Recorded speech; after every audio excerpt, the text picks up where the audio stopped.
Good evening, and welcome to our brief presentation on NWEA testing. You're here tonight to learn a little bit about how the school uses the reports that you have picked up, as well as how you can use the reports that you have picked up to help your son or daughter improve their skills in math, reading, and language usage.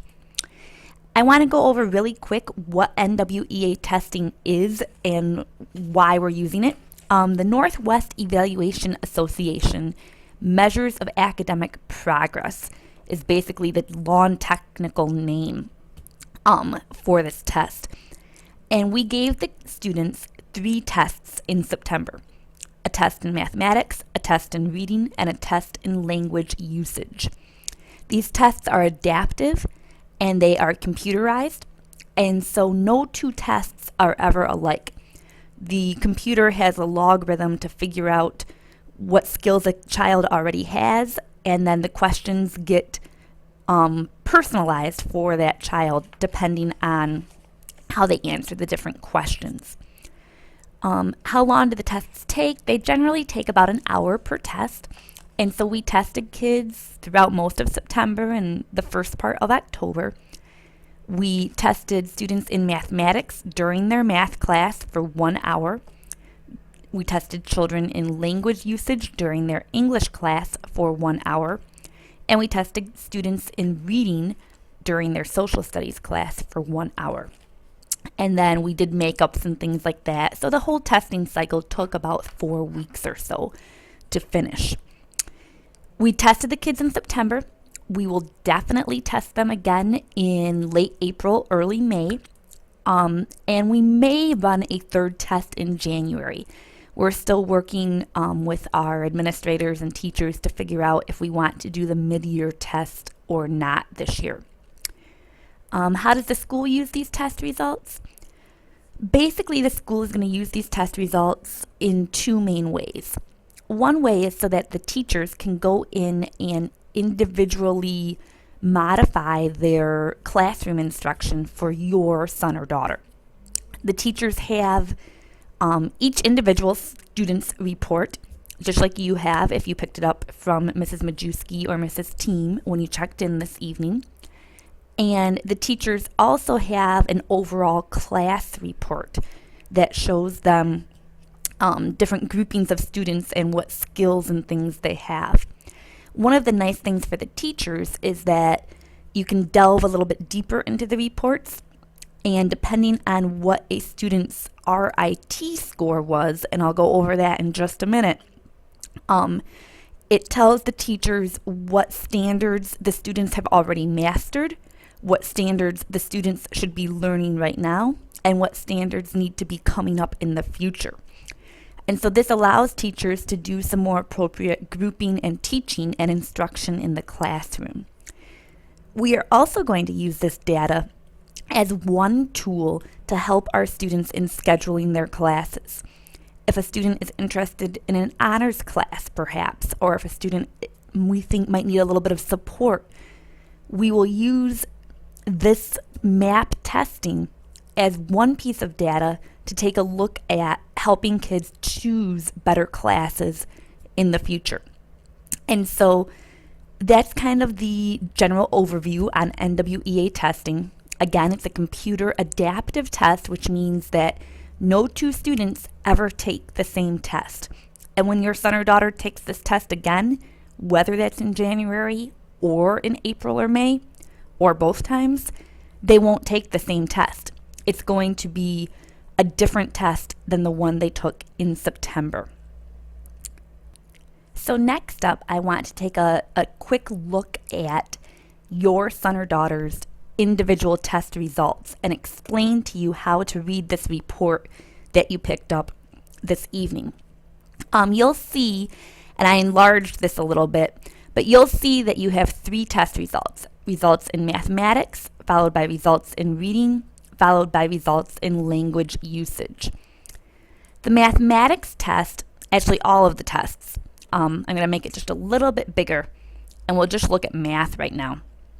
Basically on the math test, the first bar On this example, where it says student RIT, the dark bar right here, that is your child's RIT score. And I'll explain what that means in a minute. The next bar, the middle one, is the district grade level RIT score. So this student is actually performing at a much higher level of math than our district is performing right now. And then the final bar, the lightest colored one over here, is what we call the norm grade level RIT. And this is information that NWEA gathers, and it's the average of all students in the country for that particular grade level. So for this kid that we're looking at, his individual score of a 249 is actually much higher than the district score of 232 or the national score of 234. Over on the right-hand side of the report is what they call the student RIT projection. Ooh, sorry about that. This is where, if everything progresses normally for this student, in spring, when he or she tests, his or her RIT score will be around a 251, as long as everything progresses normally. On the far right-hand side, you see these numbers, and basically term year, the student took the test in fall of 2013. This student was in grade 10. This gives the RIT with the standard deviation. So the student scored 249, and that could have deviated anywhere from 246 to 252.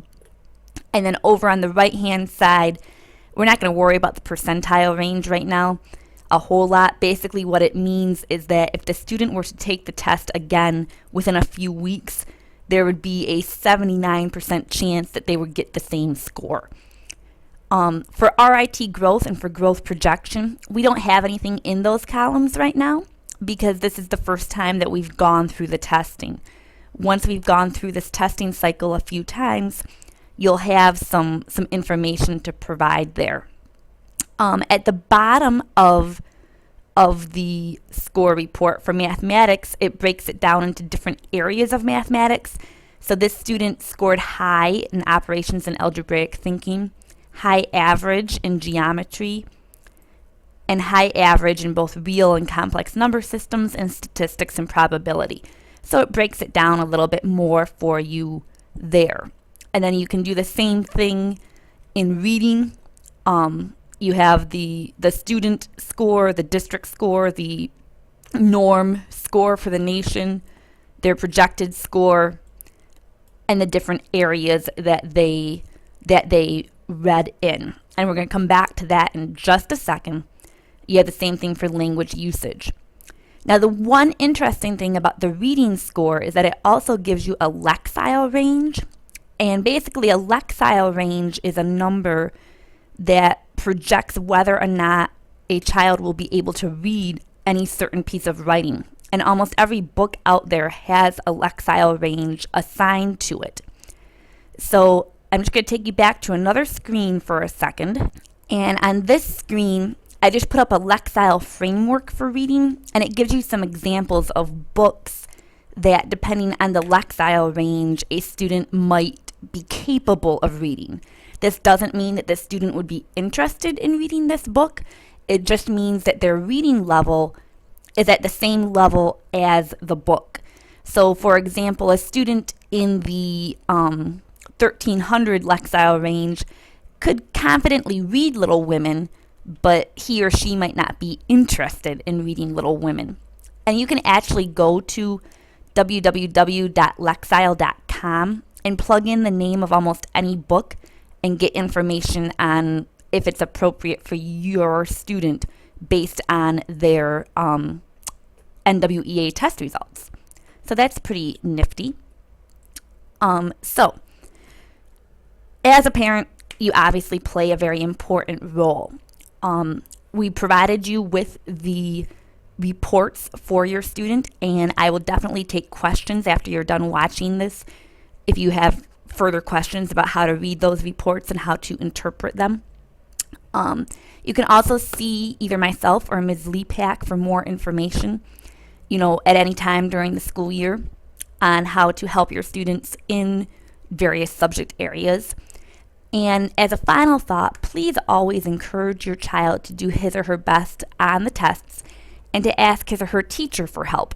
The teachers in our building have a lot of resources available to them to help students who are struggling and to challenge students who are excelling, besides just reaching every student. So please make sure to talk to your son or daughter about doing his or her best on these tests.